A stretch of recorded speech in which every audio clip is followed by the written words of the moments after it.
আসসালামু আলাইকুম বন্ধুরা, আজ আমাদের কাশ্মীর ভ্রমণের পঞ্চম দিন। যাত্রা শুরু করার আগে একটা কথা না বললে নয়, এখানে নিরাপত্তা ব্যবস্থা খুবই ভালো। চারিদিকে আর্মি ও সিকিউরিটি ফোর্স পেশাদার ভঙ্গিতে দাঁড়িয়ে আছে, যার ফলে পর্যটকরা নিশ্চিন্তে ঘোরাফেরা করতে পারছেন। আজ আমরা রওনা দিয়েছি শ্রীনগর থেকে হজরতবাল দরগার উদ্দেশ্যে। রাস্তায় যেতে যেতেই চোখে পড়ছে ডাল লেকের অপরূপ সৌন্দর্য, শান্ত জল, আকাশে সুন্দর প্রতিচ্ছবি আর শিকারাগুলোর চলাচল। সব মিলিয়ে দৃশ্যটি সত্যি মন জুড়িয়ে দেয়। রাস্তার দুপাশে পাহাড় আর সবুজ প্রকৃতি এই যাত্রাকে আরও উপভোগ্য করে তুলেছে। চলতে চলতে বারবার মনে হচ্ছে কাশ্মীরকে কেন পৃথিবীর স্বর্গ বলা হয়। এখন আমরা পৌঁছাতে চলেছি হজরতবাল এলাকায়। সামনে আরও সুন্দর মুহূর্ত আর দৃশ্য আপনাদের সঙ্গে শেয়ার করব পরের অংশে। আমরা এখন পৌঁছে গেছি হজরতবাল দরগায় এবং আশেপাশে পরিবেশটা আপনাদের সামনে ধরা পড়ছে। খোলা আঙিনা, সাদা রঙের স্থাপত্য আর শান্ত পরিবেশ, সব মিলিয়ে জায়গাটার একটা আলাদা সৌন্দর্য আছে। সামনেই চোখে পড়ছে দরগার মিনার, যার গঠন আর নকশা খুব সুন্দরভাবে ফুটে উঠেছে।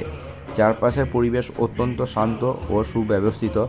দর্শনার্থীরা ও নিয়ম মেনে চলাফেরা করছেন, ফলে জায়গাটার পবিত্রতা ও সৌন্দর্য বজায় রয়েছে। আমরা এখন দাঁড়িয়ে আছি হজরতবাল দরগার সামনের অংশে। সামনে দরগার প্রবেশপথ, যেখানে উপরের দিকে আরবি ভাষায় লেখা সুন্দর আয়াত চোখে পড়ছে।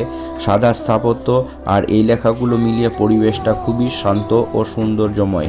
এই জায়গায় লক্ষ্য করলে দেখা যায় চারপাশে অনেক পায়রা উঠছে, যা পুরো পরিবেশটাকে আরও জীবন্ত করে তুলছে। সব মিলিয়ে এই মুহূর্তটা খুবই শান্ত, সুশৃঙ্খল এবং আন্তরিকতায় ভরা। আমরা ধীরে ধীরে হজরতবাল দরগার ভেতরে প্রবেশ করে চলেছি। কেন এই স্থানটি সারা বিশ্বের মুসলমানদের কাছে এত পবিত্র, কী এর ইতিহাস, চলুন জেনে নিই আজকের এই ভিডিওতে। হজরত শব্দের অর্থ শ্রদ্ধেয় এবং কাশ্মীরি ভাষায় বাল মানে জায়গা, অর্থাৎ অত্যন্ত শ্রদ্ধেয় একটি স্থান।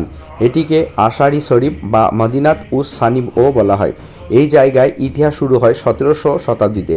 1623 সালে মুঘল সম্রাট শাহজাহানের সুবেদার সাদিক খান এখানে একটি প্রমোদ উদ্যান এবং ইশরাত মহল নামে একটি প্রাসাদ তৈরি করেন।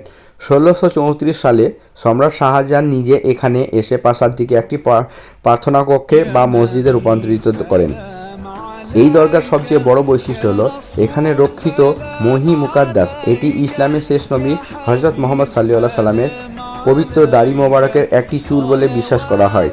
লোককথা অনুযায়ী এই পবিত্র চুলটি মদিনা থেকে সৈয়দ আবদুল্লাহ ভারতে নিয়ে আসেন। পরবর্তীতে এটি কাশ্মীরি ব্যবসায়ী নূর উদ্দিনের এশিয়ার কাছে পৌঁছায়।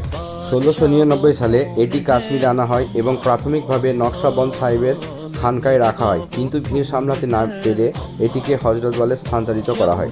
বর্তমানে আমরা যে সাদা মার্বেলের গম্বুজওয়ালা মসজিদটি দেখি, তার নির্মাণ শুরু হয় 1968 সালে। তৎকালীন নেতা শেখ মোহাম্মদ আবদুল্লাহ তত্ত্বাবধানে এটি তৈরি হয় এবং 1979 সালে এর কাজ শেষ হয়।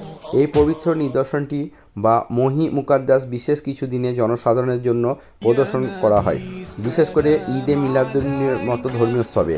হজরতবাল দরগা শুধু একটা ধর্মীয় স্থান নয়, এটি কাশ্মীরের শান্তি, আধ্যাত্মিক প্রতীক। ডাল লেকের শান্ত জলের পাশে এই ধবধবে সাদা মসজিদটি দেখলে মন এক অদ্ভুত প্রশান্তিতে ভরে যায়। ধন্যবাদ।